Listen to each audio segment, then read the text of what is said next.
Слика од насмеани деца и цвеќиња ќе ве пречека безмалку во холот на секој училиште. Но не секој ден во училишните клупи е весел како на сликата. Шамари, тупаници, но и ножеви и пиштоли играат во училиштата. Нетолеранцијата меѓу младите е во пораст. Годинава ученик од Тетовско Палатица беше ранет со пиштол во грбото повозрасно дете. Пред неколку месеци ученик од Скопје беше прободен со нож во врато, еднакво како ножевите и пиштолите, боли и психичкото насилство, кое е многу почесто. Ученичка од Скопје деновиве доживеала терор од незина врсничка, која поради банална кавга лепела незини фотографии облечена во костим за капење, пишувајќи "Не си вредна, ти си нула". Ваквите и слични примери покажуваат со какво насилство, нетолеранција и дискриминација се соочуваат учениците во Македонија. Две наставнички од основното училиште Лазо Трповски во Скопје одлучиле да се обидат да го променат ова. Заедно со колеги од училиштето Лирија во Чаир го спровеле проектот против насилство под исто небо, подржан од програмата Цивика Мобилитас. Ние бевме како наставници сведоци на зголеменото ниво на насилие меѓу учениците, на нетолеранција меѓу нив што се јавува, меѓу врсниците, нивни, особено на преварите фудбалски, на улиците низ Македонија, во автобусите, и сето тоа беше еден аларм, значи створи еден аларм кај нас. Ученици македонци, албанци, турци и роми учеа како наједноставно да ги струшат меѓусебните предрасуди, но и како да му кажат не на насилството. Самите деца не доведоа до создавање еден ваков тип на проект кој што понатаму ќе ја пренесе пораката дека всушност сите се бориме против насилство, затоа што сепак се тоа само деца.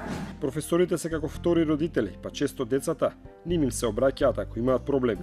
Имавме поплаки дека се соочуваат со девијантни, насилни однесувања на поединци или на социјалните мрежи, но и воопшто низ градот.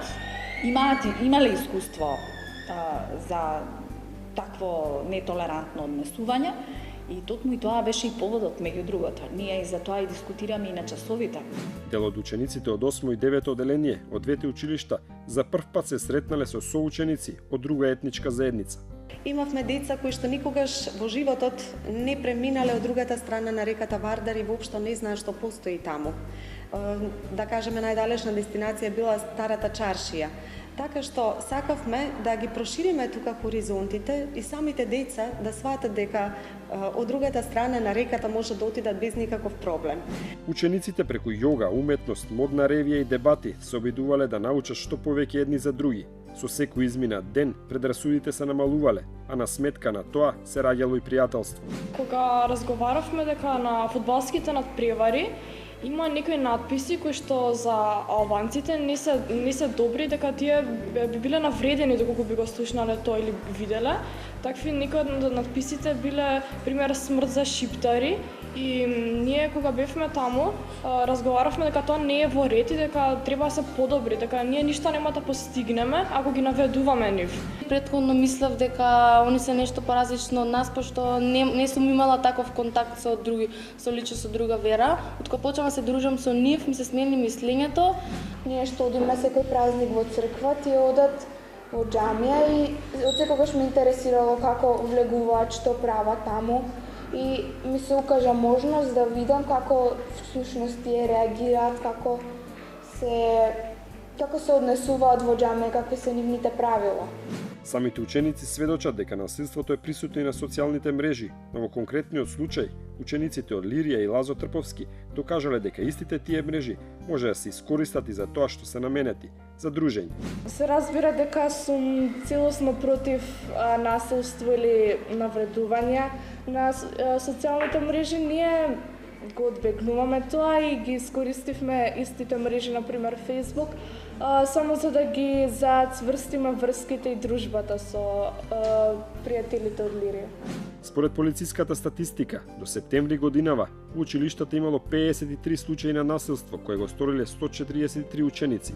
Професорките од Лазо Трповски се свесни дека насилството и дискриминацијата нема да исчезнат преку ноќ од училишните клупи, но сметаат дека нивниот проект е чекор напред кон позитивна промена. Видоа самите дека имаат многу заеднички елементи ги спојуваат. а не ги раздвојуваат, дека буквално се е исто, само јазикот е различен. Чувствата кај сите се исти. Толеранцијата и разбирањето се вежбаат и на училиште, но и дома. Па така, овие ученици како домашна задача добија и писмена на тема "Љубовта е потик за поголеми дела". Дела што во иднина се очекуваат токму од нив.